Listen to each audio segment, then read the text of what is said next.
y les doy la más cordial bienvenida a este canal de evangelización. Vamos a ver el tema: los 7 discursos querigmáticos de Pedro y Pablo en el libro de los Hechos de los Apóstoles. Iniciamos con una breve introducción. El término querigma es exclusivo del Nuevo Testamento. Su impronta es totalmente cristiana. Querigma aparece 61 veces en el Nuevo Testamento. En el cristianismo primitivo, el anuncio querigmático se distingue como anuncio festivo, pero no por esto fácil anuncio. Cuando este primer anuncio ha sido propuesto a los diversos pueblos, diversos por costumbres, religión, filosofía, idiosincrasia propia, la respuesta no ha sido siempre favorable. Los griegos buscan sabiduría, los judíos signos y prodigios, el hombre moderno lo pragmático, lo fáctico, la tecnología, la ciencia. Pero el éxito o el fracaso del anuncio querigmático no dependen de la eficacia o intrepidez retórica del proclamador. Se podría decir que el querigma no viene de abajo, sino de arriba, es decir, el querigma no es un mensaje elucubrado por el proclamador. El querigma no es otra cosa que revelación del misterio de Dios y su proyecto de redención universal. El contenido del querigma es de origen divino. Precisamente en esto radica la fuerza de su influjo, de que proviene de Dios y no del hombre. Por eso vamos a ver en los 7 discursos querigmáticos que en la mayoría de los casos a la proclamación querigmática de los apóstoles le sigue la conversión radical al proyecto de Dios en Cristo. El querigma es el vehículo principal del Espíritu Santo para la reacción humana de la conversión, y esto es fundamental. Necesitamos pues aplicarnos al término, descubrir cuál es su sentido más profundo, preguntarnos sobre el qué y el cómo de nuestra labor evangelizadora. Es posible que debamos afrontar los contenidos de nuestra predicación con las conclusiones de este video que les comparto sobre el anuncio querigmático de Pedro y Pablo. Podríamos comenzar cuestionándonos: ¿realmente proclamamos hoy en día el Evangelio? Las cartas de Pablo contienen pinceladas de este anuncio querigmático de los orígenes, pero son sobre todo los Hechos de los Apóstoles la obra que encierra tales discursos. Y encontramos 4 discursos querigmáticos de Pedro y 3 de Pablo. El discurso de Pedro en Pentecostés, este sería el primero, que lo encontramos en el libro de los Hechos de los Apóstoles, en el capítulo 2, versículos 14 al 41.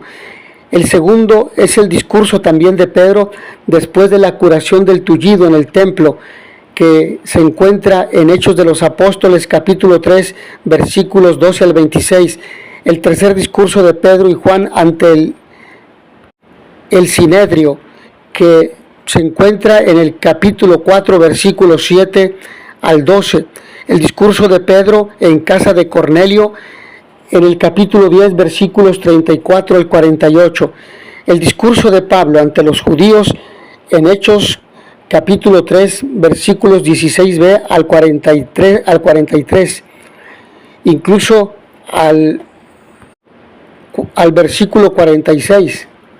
Y luego tenemos el breve discurso de Pablo a los licaonios en Hechos de los Apóstoles, capítulo 14, versículos 15 al 18. Y finalmente, el séptimo, el discurso de Pablo en el Areópago de Atenas, que se encuentra en Hechos capítulo 17, versículos 22b al 34. Quisiera añadir un aspecto que me parece relevante para este estudio, esta reflexión en torno a los discursos querigmáticos, y es que la expectativa de inmediatez en la proclamación del querigma es la misión y el Espíritu Santo. Estos dos elementos, dice Kosselman, harán que se alargue el tiempo de la parusía del Señor. Es más, la presencia del Espíritu actuando en la iglesia y la misión apostólica del anuncio carismático hacen que una posible idea de inmediatez se sustituya por un esquema estándar de predicación cristiana y clasificación de los elementos propios del anuncio del querigma en los evangelios. En torno al querigma, quisiera brevemente, antes de iniciar con los discursos querigmáticos de Pedro y Pablo, decir lo siguiente, a manera de justificación de nuestro tema. Primer aspecto, Jesús, buena noticia. Sabemos que Jesús no escribió nada ni mandó a los apóstoles que pusieran por escrito los milagros que le veían realizar, ni que tomaran nota de lo que él predicaba. Solo los manda a predicar que el reino de los cielos estaba cerca y a sanar a los enfermos. En la teología sinóptica encontramos que Jesús, es decir, en los evangelios sinópticos de Mateo, Lucas y Marcos, nos encontramos en esta teología que Jesús se convierte en sujeto y objeto de la predicación, es decir, por una parte es Él quien anuncia la buena noticia, por otra, Él mismo constituye esa buena noticia.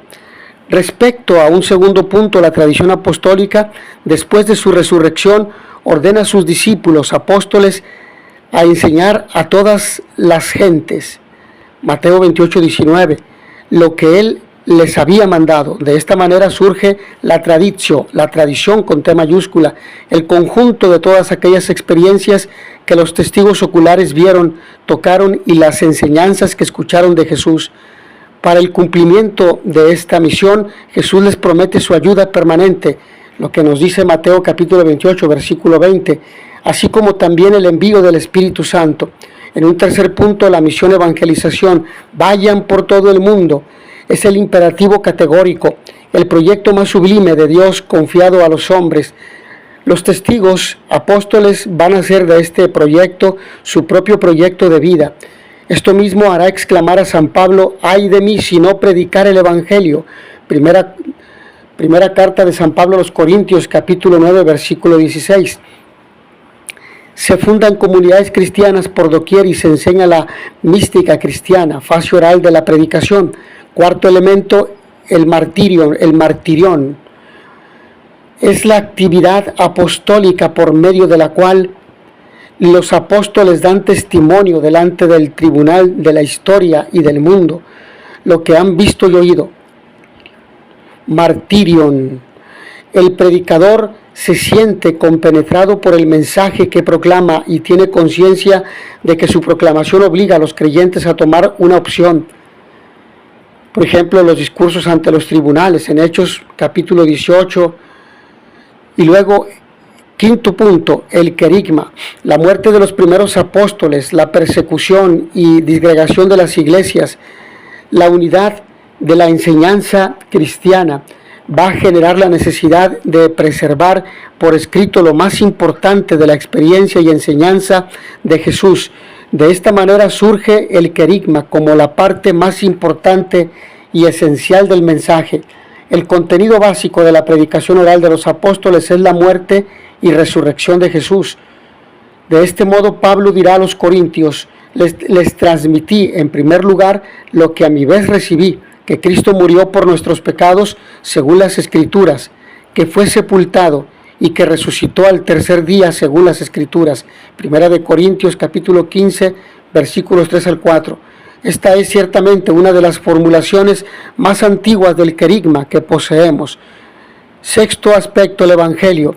Al pasar a la fe escrita tenemos la proclamación del querigma como núcleo y a partir de él el enriquecimiento con otros elementos de la tradición apostólica adaptados al ambiente y tipo del destinatario.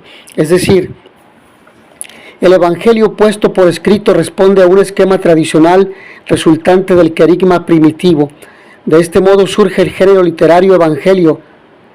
Los evangelios son el relato de la pasión con una larga introducción El Evangelio entonces aseguraba la difusión y conservación estable del mensaje de salvación. Estos criterios, o mejor dicho, estos escritos, no son biografías ni de Jesús ni de los apóstoles. Su interés era más bien de carácter didáctico y religioso. Como dice el evangelista Juan, estas han sido escritas para que ustedes crean que Jesús es el Cristo, el Hijo de Dios, y para que creyendo tengan vida en su nombre. Juan 20:30. Finalmente, número 7, didaje, catequesis.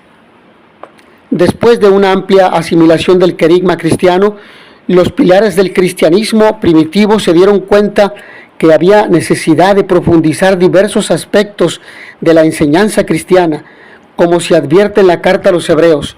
Por eso, dejando aparte la enseñanza elemental acerca de Cristo, elevémonos a lo perfecto sin reiterar los temas fundamentales, dice la carta a los Hebreos capítulo 6 versículos 1. Algunos textos dejan entrever la enseñanza como carisma. Así lo afirma la primera carta de San Pablo a los Corintios en el capítulo 14 versículo 6 y Romanos 12:7. Pero también como mensaje recibido que se desarrolla y se profundiza, nos dice San Pablo en la primera carta a Timoteo capítulo 4 versículo 3 y capítulo 5 versículo 17. Los hechos mismos nos dirán que los primeros creyentes eran asiduos a recibir la enseñanza de los apóstoles. La didaje desarrolla el sentido y la consecuencia de la revelación de Cristo, sus implicaciones y delimitaciones. Tiene la finalidad de situar la vida de Jesús en los designios de Dios para descubrir su sentido en la historia y en los individuos, discípulos. Tanto en el querigma como en el martirión y la didaje, es el Señor quien habla y actúa.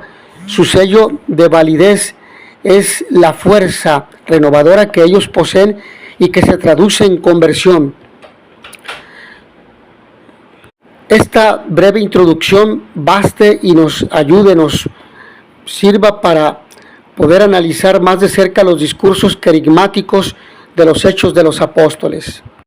Ahora bien, cuando se estudia la estructura de la predicación apostólica, vemos que se sigue un esquema similar en todos los casos. Este esquema se puede describir de la siguiente manera. Primero, se inicia con la mención del bautismo de Jesús realizado por Juan. Segundo, se narra la actividad de Jesús que comprende su predicación y los milagros por él realizados. Y tercero, se concluye con la narración de su pasión, muerte y resurrección. Este es prácticamente el esquema de los discursos petrinos, mientras que los paulinos observan algunas variantes como veremos a continuación. Ahora voy a detallar los tres primeros discursos petrinos. Para este estudio consideraré tres discursos de Pedro y uno de Pablo. Primer discurso, Pedro en Pentecostés, Hechos de los Apóstoles, capítulo 2, versículos 44 al 41. El discurso que Pedro pronuncia en Pentecostés contiene todos los rasgos de un midrash del tipo Peser. Tal midrash está basado en la profecía de Joel, capítulo 3, versículo 1 al 5. La arquitectura del discurso se presenta como sigue. Versículos 14 al 15. Pedro con los 11 se dirige al pueblo. Luego 16 al 21, referencia veterotestamentaria, es decir, del Antiguo Testamento, concretamente al profeta Joel, capítulo 3, versículos 1 al 5. Luego en el 22, Jesús, hombre acreditado por Dios con fuerzas, signos y prodigios. 23, versículo 23, según el designio de Dios entregado, ustedes lo mataron. 24, a quien Dios resucitó. 25 y siguientes, cita de la Escritura, Salmos capítulo 16, versículo 8. Versículo 32, a este Jesús lo resucitó Dios y nosotros somos testigos. El 33 dice, exaltado por la diestra de Dios. 34 y siguientes, cita de la Escritura respecto al Salmo 110, versículo 1. Dios ha constituido, Señor, y Cristo a este que ustedes crucificaron. Versículo 38, conviértanse y bautícense para el perdón de los pecados y recibirán el don del Espíritu. En el versículo 39, la promesa es universal. Y el 41, bautismo de unas 3,000 almas. Respecto al Midrash, en la terminología rabínica, es un comentario o discurso sobre algún texto de la Escritura, con el objeto de actualizarla, o mejor aún, de develar un sentido oculto, profundizar de tal manera un texto hasta extraer de él un significado no conocido hasta el momento. Ahora, un breve comentario sobre lo que acabamos de decir. Es importante notar cómo Lucas interpreta un texto bíblico en doble perspectiva. Por una parte, aplica el comentario de Joel al momento presente, capítulo 2, versículo 22 al 24, y por otra, lo enriquece con pasajes afines del Antiguo Testamento, en el capítulo 2, versículos 25 al 35. El autor hace una transposición de cualidad. Lo que el profeta Joel afirma de Dios como Señor, Lucas lo va a afirmar de Jesús. Si Joel tiene como destinatarios de su mensaje a los hijos de Israel, Lucas pone como destinatarios de este discurso a todo el conglomerado de oyentes ahí congregados. La promesa es para todos. Por consiguiente, los oyentes deben acoger y hacer suya la promesa de Joel como propuesta profética para ellos mismos. En la interpretación cristiana, este discurso adquiere una ampliación de sentido. No solo se afirma de Jesús lo que se ha dicho de Dios, sino que además la llamada del Señor se ha extendido por primera vez más allá de las fronteras del mundo judío, a todos los que estén lejos, alude a todas las naciones de la tierra. Y también, segundo discurso, vamos al segundo discurso, esto respecto al primero para no confundir. Vamos ahora al segundo. Pedro, después de la curación del tullido en el templo, Hechos capítulo 3, versículos 12 al 26. Y aquí la estructura, en el versículo 13, Dios glorificó a su siervo Jesús. Luego en el versículo 14, negaron al santo y justo. Versículo 15a, mataron al jefe de la vida. 15b, a quien Dios levantó de entre los muertos. Versículo 18, Dios lo anunció por boca de todos los profetas. Versículo 19, conviértanse y cambien para que sean borrados los pecados. 19, y les envía el Mesías Jesús.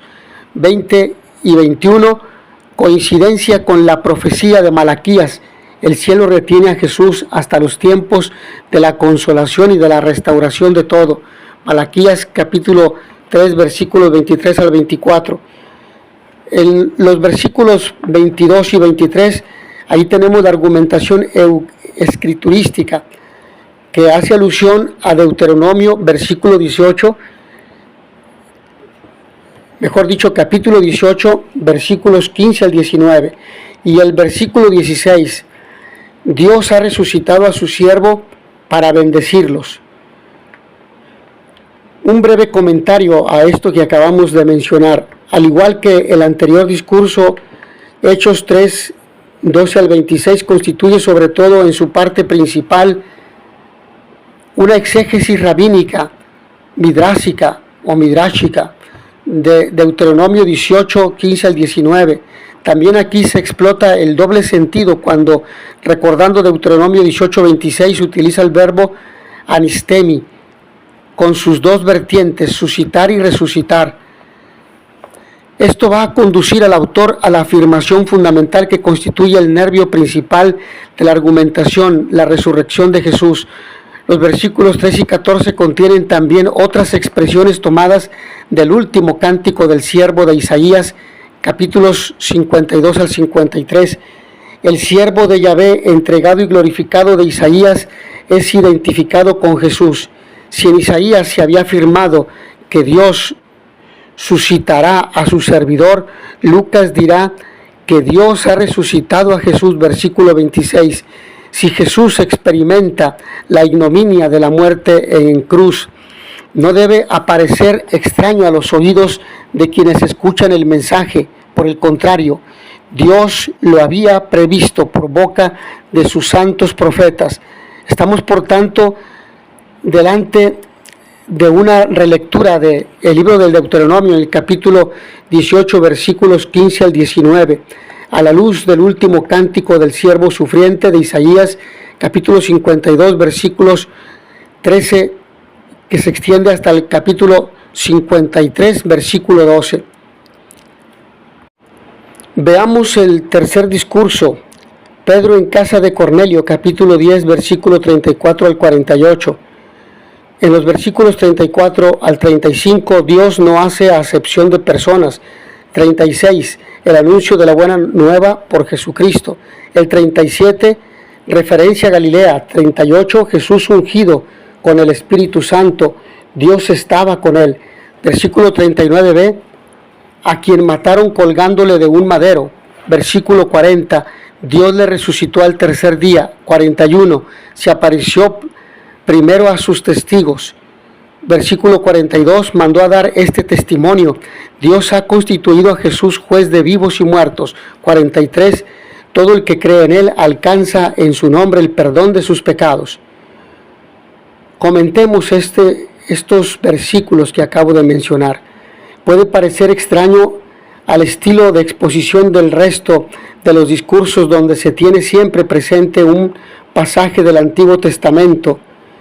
En este discurso no tenemos un texto explícito, si bien algunas pinceladas de Isaías en los versículos 36 y en el 38. La verdad, Lucas se muestra perfectamente coherente, ya que este discurso está pensado para los paganos, miembros de la familia del centurión Cornelio. Estas pinceladas forman parte de un procedimiento normal de tipo exegético rabínico. Al final del discurso, en el versículo 43, la referencia a la remisión, afesis de los pecados, remisión de los pecados, se explica perfectamente por medio de Isaías capítulo 61, versículo 1, donde también se habla de afesis, pero en aquel contexto interpretado como liberación. Apoyándose en las posibilidades de doble sentido de los términos, el orador ha interpretado a la manera midrásica la profecía de Isaías. Lucas descubre en ella la luz del acontecimiento Jesús, versículos 37 al 40, con un significado nuevo y profundo. El autor intenta, pues, develar el sentido profundo de las profecías de Isaías e intenta mostrar su plena actualización e identificación con la persona de Jesús resucitado. En conclusión, estos tres discursos misioneros, capítulos 2, 3, 10, se asocia al capítulo 4 incluso, puestos por Lucas en boca de Pedro, están propuestos arquitectónicamente en el modelo midrásico o midrásico, es decir, en aquellos procedimientos rabínicos de interpretación de la Escritura. La demostración va en el sentido hermenéutico, es decir, de interpretación, de actualizar en la persona de Jesús todo lo que se había dicho desde antiguo en los libros sagrados del judaísmo. Evidentemente, estos tres discursos generan reacciones. Por ejemplo, el primero: ¿qué hemos de hacer, hermanos? Los que acogieron su palabra fueron bautizados. Luego la reacción en el segundo discurso: les echaron mano y les pusieron bajo custodia hasta el día siguiente, pues había caído ya la tarde.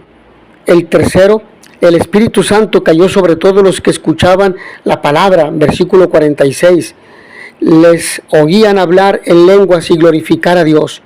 ¿Cuál es la consecuencia de los discursos? Por ejemplo, del primer discurso que he mencionado, que viene en el versículo 41, aquel día se les unieron unas 3,000 almas.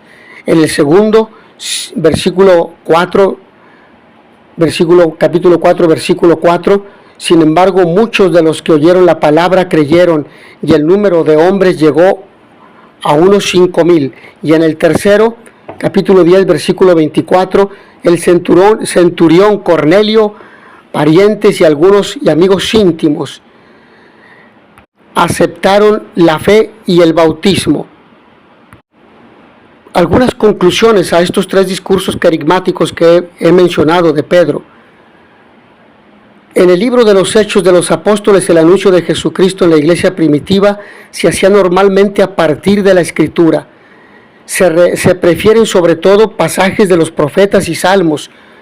Toda la arquitectura de los discursos obedece al modelo de homilías rabínicas.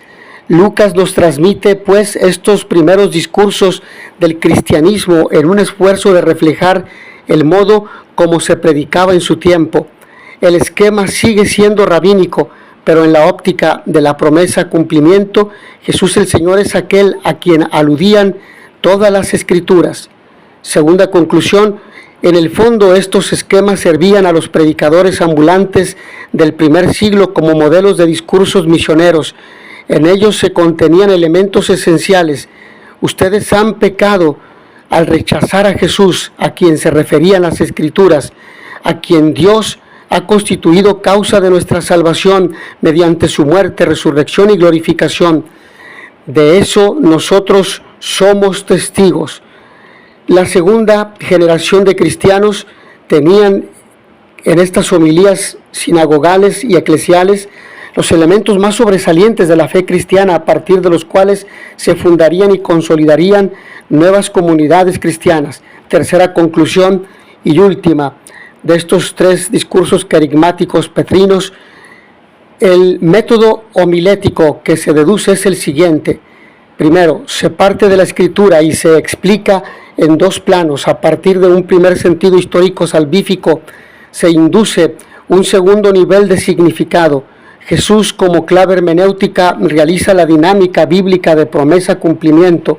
Segundo, se aplican procedimientos rabínicos, especialmente el Midrash, comentando y aplicando los textos antiguos en el presente momento histórico, y esta es la hermenéutica del texto.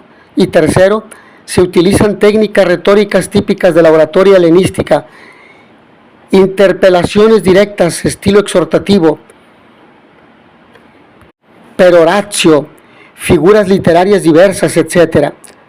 Cabe notar que, no obstante se utilicen estos procedimientos típicos del judaísmo helenístico, los oradores cristianos han transformado la hermenéutica del judaísmo al ponerla al servicio del anuncio del acontecimiento Jesucristo. Jesucristo resucitado lleva a su plenitud la Escritura de una forma nueva. Es Él la clave de lectura que abre el sentido profundo de los textos. Su persona, y no ya la Escritura leída en su sentido primero, se convierte en el centro y nuevo fundamento del sentido que comporta la vida creyente. Vamos a ver el discurso carismático de Pablo. Pablo va a insistir en su evangelio, diciendo que el contenido de su mensaje no lo recibió de hombre alguno, sino por revelación de Jesucristo. Por ejemplo, en Gálatas capítulo 1, versículos 11 al 12, y en 1 Corintios capítulo 11, versículo 23. Sin embargo, es posible que Pablo recibiera de la primitiva iglesia la síntesis carismática de los últimos días de la vida de Jesús. Así se deduce de sus afirmaciones, porque les transmití en primer lugar lo que a mi vez recibí, que Cristo murió por nuestros pecados según las Escrituras. 1 Corintios capítulo 15, versículo 3. A esto podemos añadir que además del carisma primitivo, Pablo incorpora en sus cartas elementos de la primitiva liturgia como la fórmula eucarística, las plegarias, el amén, las doxologías, algunos himnos, fórmulas de confesión, el título teológico de Kyrios, etc. Es precisamente esto lo que impide a Pablo de predicar en un evangelio paralelo al de los apóstoles. Ahora bien, es claro que las formulaciones carismáticas paulinas las encontramos esparcidas en las así llamadas cartas auténticas. Estas son Primera de Tesalonicenses, Segunda, se tiene un poco de duda, pero Romanos también, Gálatas, Primera de Corintios, Segunda de Corintios, Filipenses y la carta a Filemón. De las restantes, Pablo es tan solo su autor intelectual. Pero, ¿hasta qué punto podremos atribuir a Pablo los así llamados discursos de Pablo en los Hechos de los Apóstoles? ¿Realmente Lucas, autor de los Hechos, conocía el estilo y el contenido de la predicación de Pablo? ¿Tales discursos realmente reflejan la predicación del apóstol de los gentiles? ¿Qué diferencias, consonancias y discordancias encontramos en los elementos querigmáticos propuestos en sus cartas? ¿Qué diferencias y o puntos de contacto podríamos encontrar en los discursos lucanos atribuidos a Pedro? Veamos hasta qué punto podremos responder a estos cuestionamientos. Notaremos que a diferencia de los anteriores discursos a los atribuidos a Pablo, o más bien los atribuidos a Pablo, en los Hechos de los Apóstoles difieren en su estilo y estructura. Por ejemplo, el discurso de Pablo ante los judíos en el capítulo 13, versículo 16b al 43, versículo 14, destinatarios, 17 al 31, reinterpretación de las historias de la salvación, 32, nosotros les anunciamos la buena noticia, 33 al 34, el cumplimiento de las promesas, 34 al 36, referencia veterotestamentaria, 36, cumplimiento de la promesa divina, 38 al 39, la salvación es universal, 40 al 41, referencia a los profetas, 39, invitación a volver a hablar de estos temas, 40, muchos le siguieron. El estilo, forma y contenido de un discurso se determina por el tipo de destinatario a quien se dirige el discurso. Impresiona en esta homilía el uso de textos veterotestamentarios. Los oyentes son en su totalidad israelitas y por tanto Pablo va a utilizar un recurso escriturístico que sus oyentes puedan entender. Se trata pues de un discurso misionero donde se proclama la fe cristiana, apoyado en textos de la Escritura que señalan la promesa davídica de segunda de Samuel, capítulo 7, versículos 16 al 16, 6 al 16. Aquella promesa que tiene su núcleo en la afirmación, elevaré o suscitaré tu descendencia después de ti, versículo 12, ha tenido su cumplimiento en el acontecimiento de la resurrección de Jesús. El contenido general del discurso misionero muestra una evidente coincidencia con segunda de Samuel, capítulo 7, versículos 6 al 16. Por este motivo, algunos estudiosos han querido ver aquí un midrash homilético, pues reúne todas sus características. Los textos de la Escritura pueden ser citados literalmente o bien considerados implícitamente. Como quiera que sea, se puede notar que el orador cristiano, si bien moldea su discurso en una forma literaria típicamente judía, pone este recurso literario al servicio de un mensaje nuevo. De esta manera, de una exégesis judía se pasa a una hermenéutica estrictamente cristiana. Veamos otro discurso de Pablo, un segundo, en el Areópago de Atenas, Hechos capítulo 17, versículos 22b al 34. En el 22 se habla de los destinatarios, en el 20 el Dios desconocido, 24 al 28 Dios creador en quien vivimos, nos movemos y existimos, somos de su linaje. 29, si somos de su linaje, la divinidad no puede ser el oro, la plata o la piedra, moldeados por el arte humano.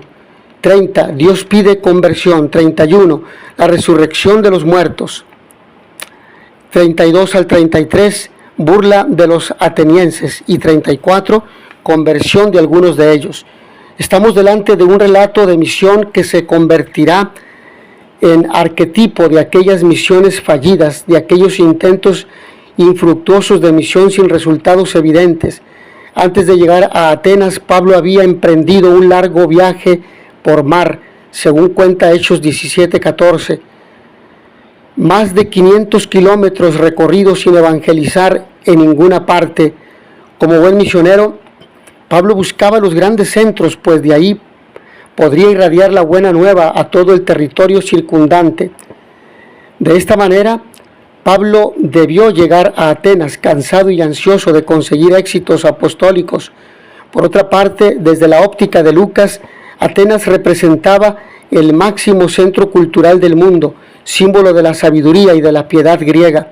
Por tanto, no pudo escapar a Lucas mencionar el discurso de Pablo a los atenienses. El capítulo 17 va a representar entonces de una manera vivísima el choque del Evangelio con la cultura griega. El discurso de los versículos 22 al 34 es seguramente el mejor compuesto de todo el Nuevo Testamento. Observa una estructura como de pirámide.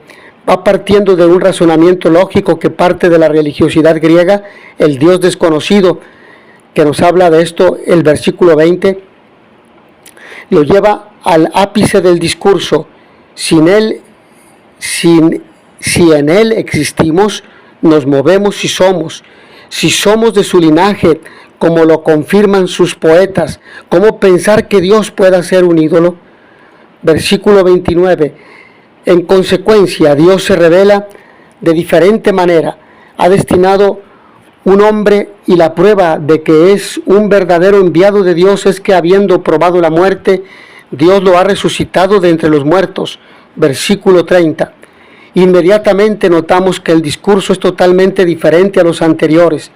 El discurso está condicionado por las circunstancias y el tipo de destinatario. Pablo tiene que hacer uso de la captatio, benevolencia, para poder capturar la atención de su difícil audiencia. Para ello utiliza teología natural como método más eficaz para poder llegar a un pueblo acostumbrado a la elucubración más que a la experiencia religiosa.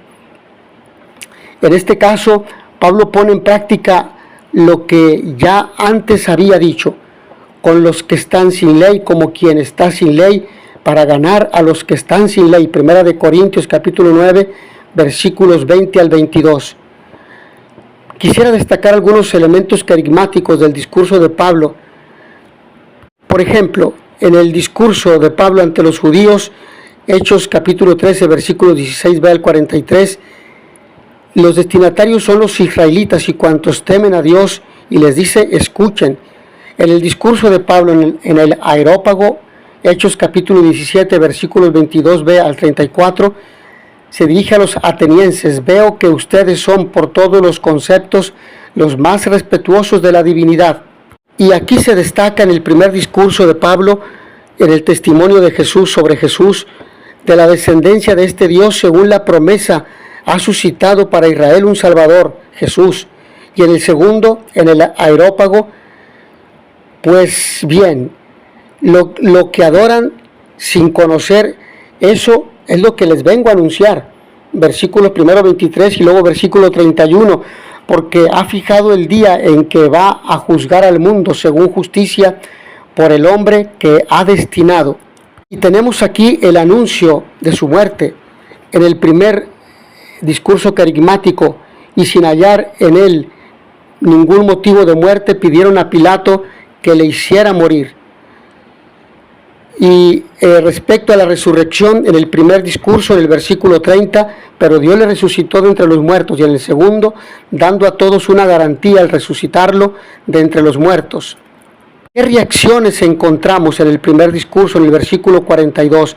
Al salir les rogaban que les hablasen sobre estas cosas el siguiente sábado, y en el segundo, en el Areópago, versículo 32, al oír la resurrección de los muertos, unos se burlaron y otros dijeron: sobre esto ya te oiremos otra vez, es decir, en otra ocasión. Consecuencias del discurso, en este caso del primero de Pablo, versículo 43, disuelta la reunión, muchos judíos y prosélitos que adoraban a Dios siguieron a Pablo y a Bernabé. Y en el segundo discurso, en el Areópago, versículo 34, pero algunos hombres se adhirieron a él y creyeron, entre ellos Dionisio Areopagita, una mujer llamada Damaris, y algunos otros con ellos. Ahora bien, respecto a la consolidación de los discursos carismáticos del capítulo 17, versículos 22b al 34 de Hechos de los Apóstoles, he presentado cómo los tres discursos de Pedro presentan un mismo esquema y elementos: la figura de Jesús como el ungido, el Kyrios, el Señor, el hombre acreditado que muere en una cruz y que experimenta la resurrección de entre los muertos y su glorificación a la diestra del Padre, sin pasar por alto la certeza de la declaración testigos oculares.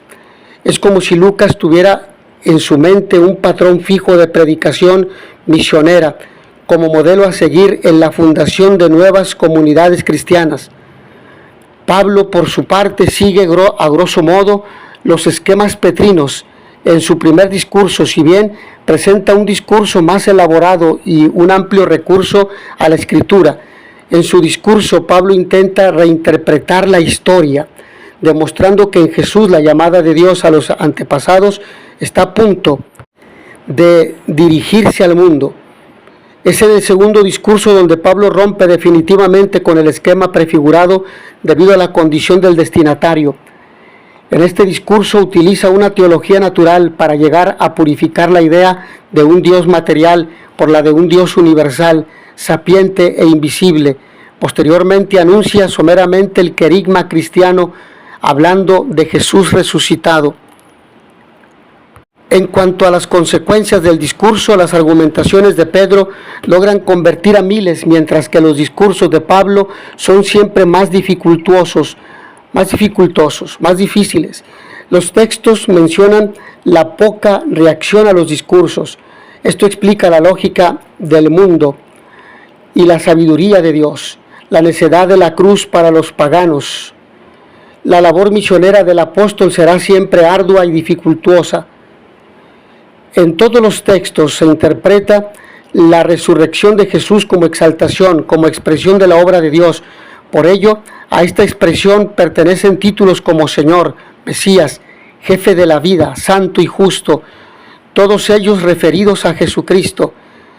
En un estudio analítico de estos esquemas podremos sacar algunas conclusiones. Primera, el querigma se encuentra esparcido en las cartas de Pablo, como puede ser Primera de Tesalonicenses, Gálatas capítulo 1 versículos 3 al 4, Primera de Corintios capítulo 15 versículos 2 al 7, Romanos capítulo 1 versículos 2 al 4 y capítulo 2 versículo 16, capítulo 8 versículo 34, capítulo 10 versículos 8 al 9, y coincide con las pinceladas querigmáticas de los discursos lucanos. Segunda conclusión, el núcleo central del anuncio querigmático en las cartas coincide con el de los discursos atribuidos a Pablo en los Hechos. Y tercera conclusión, los hechos, o mejor dicho, los elementos querigmáticos utilizados en los discursos de Pedro coinciden con los usados por Pablo en los discursos a él atribuidos en los Hechos, si bien de manera fragmentaria se entiende por el tipo de destinatario. Ahora bien, para ir cerrando esta reflexión en torno a los discursos querigmáticos, podríamos preguntarnos lo siguiente: ¿realmente proclamamos el Evangelio? ¿Qué Evangelio estamos anunciando en nuestras comunidades, en nuestras parroquias, en nuestras misiones? ¿Qué ámbitos pastorales podría iluminar la experiencia de proclamación querigmática de los primeros misioneros cristianos? ¿Cuándo elegir discursos querigmáticos y cuándo discursos catequéticos? En los discursos hemos visto que invariablemente todos ellos producen la conversión en los oyentes, aunque no de todos ni de la misma manera. Por ello es importante hacer una revisión de contenidos y de métodos de evangelización. Necesitamos más catequesis, más misión, mayor evangelización. Es claro que la evangelización y catequesis no pueden separarse, sino acompañarse y complementarse. La verdad es que deberíamos hablar de una catequesis evangelizadora o bien de una catequesis que parta de la base fundamental, el anuncio del querigma. La evangelización misión de hoy en día supone un anuncio querigmático que puede estar ausente de nuestros destinatarios. El problema de nuestra catequesis no es si los destinatarios entienden el sentido racional de la enseñanza, sus dogmas y doctrina, sino el proponer a Jesucristo como experiencia profunda y coherente de fe. En esta perspectiva, toda tendencia a sustituir la evangelización fundamental por un sacramentalismo desenfrenado contradice sobremanera el Evangelio y la tradición apostólica. Y no decimos que no se deba sacramentalizar, porque es importante bautizar, es importante confirmar, es importante administrar el sacramento de la confesión y los demás sacramentos. Pero antes de ello es importante evangelizar y catequizar para que de esa manera los fieles comprendan lo que van a recibir y el valor de los sacramentos. Esto es indiscutible. Por eso toda catequesis evangelizadora debe tener siempre presente la cosa más importante, la fe que salva. Pero ¿cómo van a creer si no han oído hablar de Él? ¿Y cómo van a oír si no hay quien les dé el mensaje? ¿Y cómo van a dar el mensaje si no hay quien les envíe? Lo que nos dice San Pablo en la carta a los Romanos capítulo 10, versículo 14 y siguientes. La fe pues es el objetivo de la evangelización, como se pudo constatar en el contenido de los discursos lucanos. Ahora bien, respecto a fe y evangelización, hemos de decir que por su propia naturaleza, la fe viene de la predicación y la predicación de la palabra de Dios. Hebreos capítulo 11, versículos 1. Se trata pues de aceptar comprometidamente el plan de Dios en Jesucristo. El problema práctico es que en no pocas ocasiones el objetivo de toda labor evangelizadora no es capaz de realizarse porque los agentes mismos adolecen de una adecuada asimilación de tales principios fundamentales.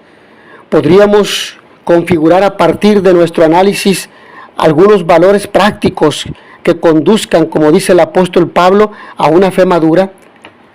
El mínimo que se podría decir es lo siguiente. Primero, la relación con Jesús es una experiencia estrictamente necesaria y personal. Segundo, es fundamental el saber conducir a quienes se abren a la fe, como los conversos de nuestro discurso. ¿A quién se cree y por qué se cree? Tercero, es necesaria una fe viva, dinámica, una fe que lleva a la solidaridad y al compromiso con los demás. Una fe meramente tradicional o superficial no logra los objetivos primarios de toda acción evangelizadora misionera. Y tercero, la fe de los discursos de Pedro y Pablo sugiere adhesión libre y jamás coacción. Es una fe que promete el todo, una fe limitada al cumplimiento de ciertas costumbres o actos piadosos. No puede llamarse estrictamente fe. Esto es importante. Una fe limitada al cumplimiento de ciertas costumbres o actos piadosos no puede llamarse estrictamente fe. Por lo tanto, fe y evangelización, fe y conversión, o mejor dicho, evangelización y conversión, es un elemento fuertemente mencionado en nuestro análisis. Hacia allá desemboca todo el anuncio querigmático. Es necesario que todo cuanto se hace en la iglesia, predicación, investigación teológica, organización eclesial, culto, misiones, catequesis, etcétera, quede orientado a seguir en ese proceso continuo de purificación y de conversión. La verdad es que hacer demasiado énfasis en el aspecto intelectual no solo no ayuda, sino dificulta una conversión verdadera. Sin embargo, minimizar el elemento intelectual de la fe puede conducir a una conversión más sentimental que profunda. Por ello es importante el evangelio y querigma. El problema del sincretismo religioso, de la apatía, del ateísmo práctico, del uso inadecuado de la religión, formas esotéricas y supersticiosas, podrían ser síntomas de una inadecuada formación e información en los procesos normales de aprendizaje y de discipulado de todo bautizado. Todo evangelizador debe darse cuenta que su mensaje no es otra cosa que el llamado amoroso de Dios a la comunión con Él y con los hermanos. Hemos dicho cómo la finalidad de toda evangelización es la de introducir, a ejemplo de los discursos querigmáticos, en una experiencia profunda de fe.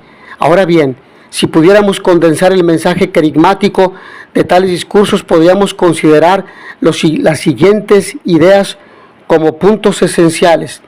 Contenido. Jesús es el misionero del Padre.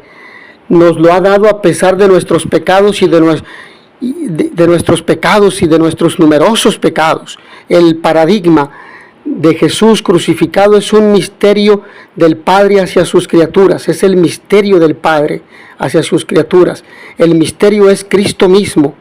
Cristo, como Hijo del Padre, se hermana con todos en la cruz y queda constituido como Señor y Redentor para todo el que cree, pues la promesa es para todos. Cristo ha consumado su obra salvadora en su encarnación, muerte y resurrección. El énfasis que los apóstoles dan a esta buena noticia es precisamente la resurrección, pero más como experiencia que como información. No se trata solo de creer a su resurrección, sino de vivir una experiencia de fe con el resucitado. Es este el siguiente elemento: experiencia religiosa. Los discursos señalan una experiencia religiosa y nosotros somos testigos de ello. Hemos visto al Señor, se me apareció a mí también, dicen las Escrituras. De hecho, es el único elemento más característico en los 5 discursos analizados. Dar testimonio de la resurrección se consideró como el cometido característico del oficio apostólico. Todo esto conduce a cambio radical de vida. Cambien de actitud delante de Dios y bautícense cada uno en el nombre de Jesucristo para que sus pecados les sean perdonados.